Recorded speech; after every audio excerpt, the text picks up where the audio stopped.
Hey folks, Finn here from Wandering into Wellness. I'm missing my lovely co-host today, Lydia Sass, unfortunately. You got me instead. Well, unfortunately for you, Rob, because you'd love to meet her. But I am very, very lucky to be joined by one of, basically my favorite. Well, it is my favorite brain in the world of natural health. Just the brain. I don't like the rest of them, but I love the brain. So that's why he's here. No, Rob is Rob Verkerk, Dr. Rob Verkerk, excuse me. Is an old buddy from a long time ago. He has written umpteen papers on umpteen different natural health paradigms, be it like metabolic disease, be it about markers for the influence of like our diet, lifestyle on things like cancer and heart disease risk and all these sorts of things, and much more micro stuff as well. And I can see him looking around already going like, you shouldn't have said that because his brain works too fast. So essentially what I wanted to do was have a quick chat with Rob because he's a busy man, to see what he thought of like where we're at the moment. Like we're at the show called Natural Organic Products Europe in London, Excel, and I mean there's so much around us. There's so much to see that's new. There's so much consolidation of old ranges. Some things that are disappearing, some new things emerging. What's the most exciting thing for you at the moment in natural health?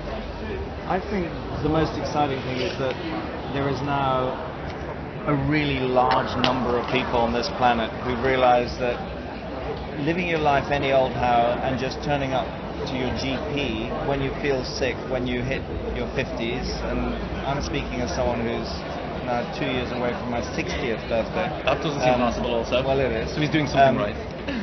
That is no longer a situation that we can tolerate. And you work your butt off all your life, and then you try and enjoy your twilight years.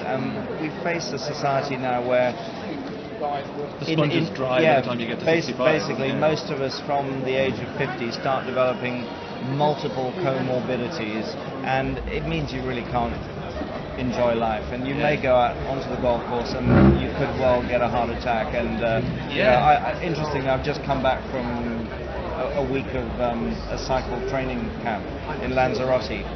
On the way out there, a guy nearly died on the plane, and on the way back, a guy nearly died on the plane, and we had to ditch the plane in Porto and get him off before he actually passed away, and we're not sure if he made it. So these weren't your cycling buddies? What's wrong with these? No, they were just tourists traveling to Lanzarote and back. And of course that kind of situation, we now have people who don't fit into airline seats. This is preventable disease. The burden at the moment is preventable disease. It's manageable, and the kind of people who come to this show are people who understand that paradigm. Yes, we're preaching to the converted a little bit, which must be a bit frustrating for you. Yeah, but you see, what we're in the middle of is a bottom-up revolution. Okay. You know, there's a growing distrust of what governments are telling us. There's a growing recognition that the GP in the white coat actually knows less about this than Dr. Google does. And so people are teaching themselves, learning from Dr. Google, but more importantly, they're learning from each other. And so we're getting the development of community health hubs.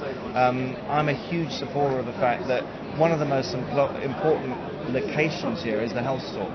That's why I love what you guys do. Hey. So that the health store has to become a hub in the community where people can come to a safe place and learn about stuff that makes a difference, not just from the retailers, but also from the other people who are in there. And whether it's drinking their, fermented drinks or their, coconut latte or whatever it is, let it be a place for exchange. It's how it always used to work. You look at all the blue zones around the world, you'll find there are a number of traits that come together. It's people working in communities, learning from each other, relying a little bit less on tech, although we've got a very interesting piece of tech that's filming us right now. Essential. But they basically all have meaning in life. It's really interesting. If you look at the fundamental research that ties together all the longest lived societies that have the highest proportion of centenarians with the lowest comorbidities, while the plant-based diet is common to all of them, some of them eat significant amounts of animal foods. Absolutely. None of them rely on industrialized food. None of them. Yeah. So we're kind of fussing around the fringes with their like CO2 extracted, activated. We start doing things. We start developing particular fractions that disturb the nutrient profiles that we've co-adapted with to a degree, and it's too early to call on what the long-term impacts of that. But the other factor that ties all these societies together is having meaning in life. Yeah, ikigai. Exactly. So what I love about the people who are part of a show like this is that they all have something that's bigger picture going on, things that they want to make a difference, and that's really, really important. So let's say you're in your job. Let's say your son, Mish, who, excuse me for mentioning his name alone, I hope that's okay. But let's say he's working as a doctor now? Yeah, he's an ENT surgeon. So hardcore life, right? Yeah. I mean, it must be easy to engage in a bit of a malaise and kind of what am I doing here? He's obviously knows he's helping people. He's obviously doing a fundamentally good thing, but it's very tough for people to recognize from within their lives how much they're doing in a macro way. Do you have a good way of reminding yourself that? Because you must get lost. I mean, you have the most insane schedule I've ever come across. Yeah. How do you come back to kind of okay, I know how I'm doing this, or do you have to? Yeah, I'm. For me, the principle that ties everything I do together is simple: it's sustainability. So whether I'm working in the field of agriculture or healthcare or energy, it comes back to sustainability. And another sort of general concept I'm always working with is ecology. Okay. So if you keep looking at the system that we're dealing with as a system full of interactions that occurs at the individual level, it occurs within that individual, it occurs with the bacteria and the other microorganisms that we're part of, but also then it occurs with the outside, to have a different view on the way in which gene expression is affected by your interaction with that environment. Think of it as an ecologist does. You've got a rule system. You've got some kind of a compass that keeps you on track. You mentioned Mish, my eldest son. I've got 6 kids, but he practices acute medicine, and there is no time in which acute medicine isn't good medicine. I think the problem we have in mainstream healthcare is not with acute medicine, because there's some great acute medicine goes on, and he's saving people's lives on a regular basis. And I think the very fact that the background that he's had has encouraged him into that role. That's fascinating. Is because it's the one role that we can't fill that gap. If he decided to be a cardiologist, and he was just he'd be pretty upset. Yeah, exactly. Or an immunologist or a neurologist. And people like Paul are out there. They're doing fantastic work. But all of them have had to go through a sea change, and they've had to resist, and they've all had a lot of attacks from the mainstream because they're moving in the opposite direction. But so what we really need to understand, I think now, and it's happening big time, is that the domain, the locus of healthcare is moving outside of this hospital, general practitioner, primary, secondary care system. That does not work for preventable diseases, and the locus for looking at what we should be doing is people's homes, it's people's workplaces, it's schools, it's kindergartens. We have to focus on younger people, because you start developing healthy patterns of diet and behavior. Just putting the environment around them so that they can grow. And they just become normal. I've seen it with the other kids I brought into this world. Once they manage 2 or 3 healthy behaviors, they'll do 6, 7, or 8. You look at it's got a multiplicity. It's got like an addictive compulsive thing. All of the solutions to these complex chronic diseases are multifactorial. So there will never be a magic bullet. They have a multifactorial origin, so they have to have a multifactorial solution. So it's really, how do we build lifestyles that are compatible with this, and how do we find a way of empowering people at a young enough age, and that means empowering them also with data. We've run into major issues with the fact that the doctor is God model, where the doctor holds on to a medical record and decides to drip feed tiny amounts of often quite scary pieces of information to an individual. That's disempowering. And actually we can turn the whole thing on the head. So one of the big projects we're working on, the Hawthorne Project, where we're developing an app that allows the individual to manage, using anthropogenic data, anthropometric data, together with perceived health status questionnaires, with also other measures looking at individual dietary, lifestyle, and medicinal choices, so that we can actually do pattern recognition analysis to see if people who associate with healthy diets and lifestyle actually have a much better health trajectory. We don't know that. We actually don't know. It's so interesting, isn't it? But there are plenty of us around who are trying it and looking pretty damn good on it. Who are managing okay. But we'll get on a bicycle and put it to the test. Yeah, we got to do that. We've said it in public now, so I actually have to do it. I do genuine, as you know. Yeah.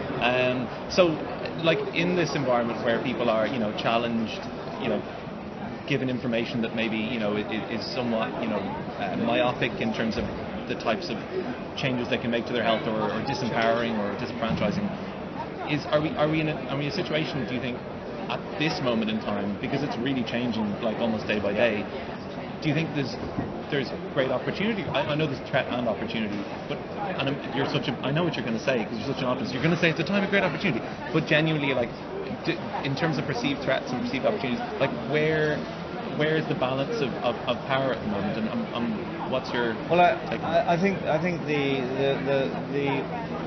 balance of power exists between a kind of alliance that has been formed between big government and big corporates at the moment, and so to a degree they are trying to control the agenda. But the other side of it, the side that we're all involved with it, is the grassroots end of it. Do you think we're ever going to fracture that relationship between government and big pharma? Well, is that coming, or is it just because we have to not worry about any other things? I think there's many examples of the fact that if you look at the M&A policy, the merger and acquisition policy within pharma and within big food now, and we all know a few of the M&As that have occurred recently, Atrium Innovations being bought by Nestle, so that includes the largest practitioner brand in the world, Pure Encapsulations. And this was Merck, was it? No, that was a different one. This was Nestle. Because Merck also got bought as well.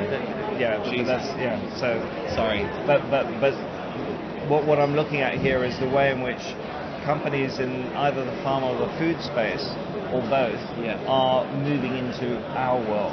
So if we look at it, say, 15, 20 years ago, there was an absolute brick wall between the two sides, and there was a lot of rotten eggs being thrown across that wall, and generally we were losing the fight because we were smaller. The situation is, if you can't beat them, you've got to join them. And because of the weight of science and the grassroots support for taking control of your own health, that is unstoppable. So that's the positive side. They're coming into this space. Now, I think what we have to all do is keep them honest. And the bit that I'm always a bit disturbed about is, are we communicating between all of us as a grassroots movement with enough people to be able to inform choice, to be able to vote with your wallet? And I'm a great believer. I've been a hardcore activist for most of my life in environmental and health areas. If people could understand the power of where they put their money, and if a company steps out of line, because these companies, there's so few of them, 10 companies in the food space control the vast number of brands that we find in our supermarkets. It's too difficult to grasp, and that's why it's so successful for them to brand all their different products as competitors when they're actually all funding the same pocket. You lose on one, you gain on the other. It doesn't affect the company. They're looking at their bottom line. It's amazing. But if we were able to instigate boycotts for companies that were kind of moving in the wrong direction, trying to take over the space and dilute it, reduce it, control it, some of the protectionist policies out there are pretty worrying. Again, looking at the negative side, the legal system that controls food and medicine is not right. It is absolutely not right that you can talk about the medicinal benefits of a generic food, so like a healthy plate of food. We know that we can cut type 2 diabetes, deal with obesity by eating differently. It's not just the macro and micronutrient contents of the plate, it's how you eat, and it's when you eat, so that you can move towards keto adaptation as a normal state. Not come some kind of nutritional ketosis. Yeah, exactly. It's not robots. And we're not necessarily going to be in nutritional ketosis, expressing more beta-hydroxybutyrate all of the time. But within a 24-hour cycle, the natural state is to be in it some of the time. Yeah. And the reality is that where we have a population that is basically a group of carb junkies, chronically overfed, chronically. Yeah. The beta oxidation fat burning apparatus literally goes to sleep, and it never ever works. And then we got people out there who then told, let's go and be active. So they go to the gym, and they're always working inside their glycogen window. So they're not told, because there's no information coming down from the top, unless you go out and you're active for more than, say, an hour to an hour and a half, and you've burnt the stored glycogen from the meal the day before, because you've been living off all these carbs, and you've got to store that carbohydrate somehow. Yes. So you've got to burn the skeletal muscle reserves, the liver reserves. That takes you an hour and a half. And frankly, that's why anyone who's into long distance walking or long distance cycling, it's easy to get rid of your car and ride your bike. Yeah. You start why do you think working outside that. Perfect. Why do you think it's suddenly come along? Because I mean, a lot of the work that was done on ketosis and ketogenic diet was done in, am I right saying, 60s, 70s, even like somebody in the 1800s was doing studies on it.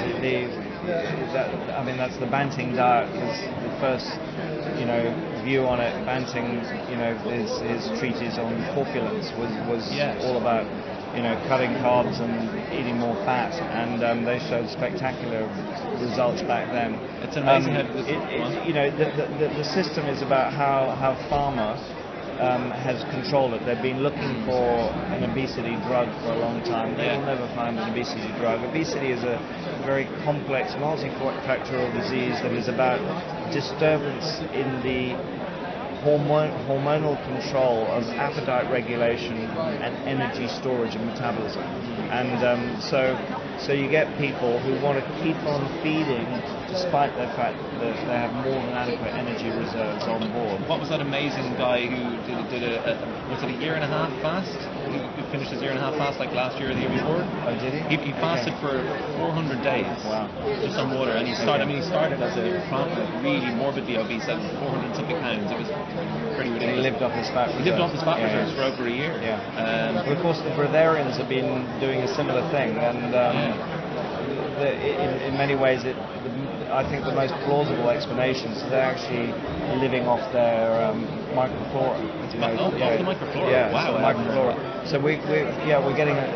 Because they produce short chain fats. They're producing everything. I mean, the microbiome can provide a food for our cells as well. You take everything. The body is very, very adaptable. But there's really no other explanation because these people they don't have enough lipid on them to just burn lipid all the time. So for a fat person, it's one system.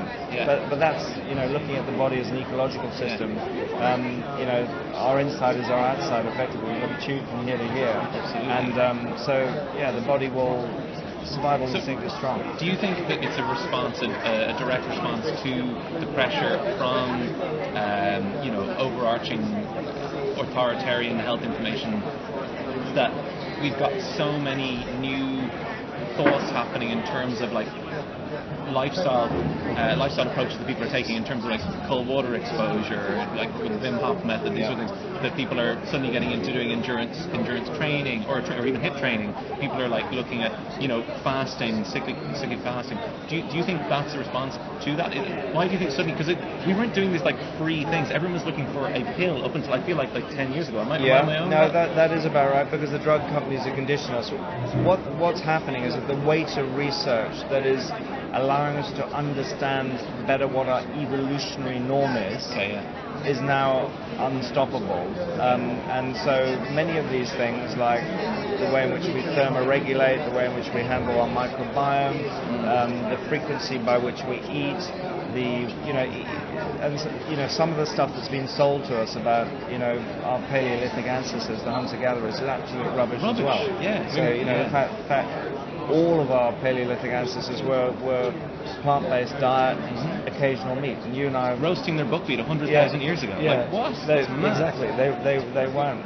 You know, living we always off think vast like, quantities we make fun of them like the apes, and we essentially treat that word like a demeaning term. Yeah. But they were incredible. They were exploring things that had never been done before, the way that we never would. Yeah. Picking up things that might kill them, learning to process them, teaching their children this through oral tradition, and keeping that going for essentially hundreds of thousands, a couple of million years before it got to us and our Western, scientific reductive attitude. Yeah, exactly. And of course, they didn't live as long as we did, but their whole life cycle was, from an ecological perspective, much more efficient because they didn't have years of morbidity. Yeah. So they had shorter lives, but they were like other animals. If even people who care to look at what's happening in a national park, you don't see a bunch of old animals sort of crawling around looking really unfit. They go to sleep one night and they die. That's it. And it isn't about longevity. It's about healthiness. Yeah. And longevity, which is why the centenarians are actually quite interesting, because they do both. They have lower morbidity and they have longer lives. So, I think another general trend that is really powerful in terms of driving these changed behaviors is epigenetics. So understanding that it's not just the genes you're born with. I mean, I've got a pretty bad deck of cards myself. My genes are not great. And you've never. But you remember a few years back I was 25 kilograms more. But bottom line is that it is the environment that pulls the trigger. Our genes just load the gun, and so gene expression is really the main genetic factor that controls our health, and we as individuals have the power to change that gene expression. The doctor who's prescribing a medicine can interrupt certain pathways, and in many ways, the definition that there's a problem with that approach is the fact that we get side effects. Why do you get side effects? Apologies for that. So that's your handler, your lovely handler. Yeah, oh God, we're going to be killed.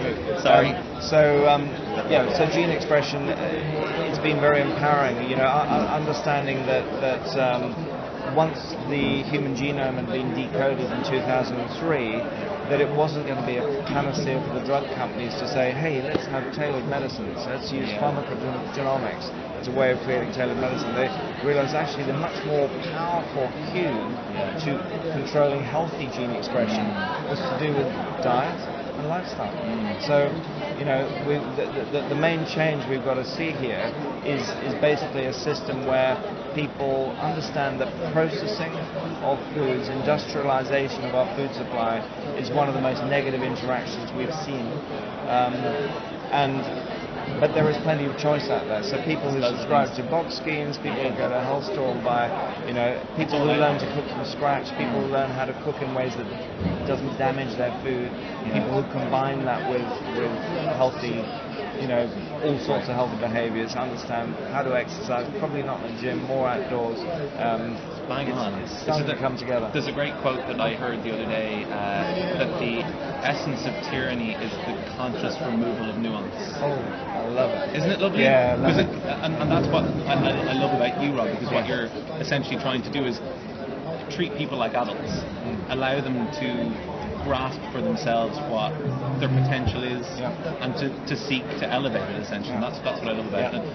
One tiny little thing I'd love you to finish on, because I think it's my favourite statistic that I've ever heard you say, because it's got to do with ketosis as well. I know it's an obsession of yours and an interest of mine as well. The amount of ATP is the unit of energy that our cells produce, right? So between glucose and fats, there's 1 unit of each produces how much ATP? So this is an indicator of how much energy you can get from a tiny amount of fat versus if I'm right in thinking, if you take 1 molecule of glucose, you will produce 36 ATPs by the time you've gone through aerobic glycolysis within the mitochondrial matrix. So you've got to go through electron transport. Most of them are kicked out through electron transport. And interestingly enough, so that's 1 molecule. The real and if you look at fatty acids, if you look at fatty acids, it's 139. But So you've got much more efficient transfer to energy. But the bottom line is, if you look at it in terms of the reserves that the average person has, the fact that we have lipid on board, we've got an energy storage system as adipose tissue, means that the total number of potential ATP molecules available to us is orders of magnitude greater. And if you can't beta oxidize that lipid, you can't access that energy store. So the fact that we have adipose tissue at all, the reason that it oscillates in the amount is because we alter that long-range fuel tank. We've got to learn how to burn this stuff. That's it. But it also, we don't have the right nutrients in our body, and the cofactors, the carnitine to shuttle it into the mitochondria, the coenzyme Q10 to act as a cofactor within electron transport. We can't do it either. Put people on statins. You massively deplete it. If people don't engage in intense exercise, their mitochondrial volume and density decreases. So if they just get told to go out and do a gentle stroll, they will never develop. So mitochondrial dysfunction, which is a combination of poor diets, insufficient nutrients, inability to burn fat, and you can change it in a day. You can, you just start running up the stairs instead of walking. You can change it in a day, and you can really feel it in a month. And by really 3 months, it's become really stable. By 2 years, actually, the total process, I think, of keto adaptation, where it becomes really stable for many people, is around 2 years. So I'm just about to. But it's you get there. Exciting. I'm getting there. Listen, thank you so much. I know we have to deliver you back inside the hall where you're like being wanted by many people. Thank you so much, Rob. Thank you. Amazing. Cheers, guys. Super duper. And you can check out Rob on the Alliance for Natural Health, ANHinternational.org. Brilliant. Where he does a lot of health freedom work. Find him there. Find him on Twitter. He doesn't do enough of this though. We need to get him out there in the public. Anyway, or check out our debate we did with the Happy Pair last year. You guys like talking. We do. We have a chat. All right. So see you again. Thank you guys. Bye, for guys. joining in. Bye.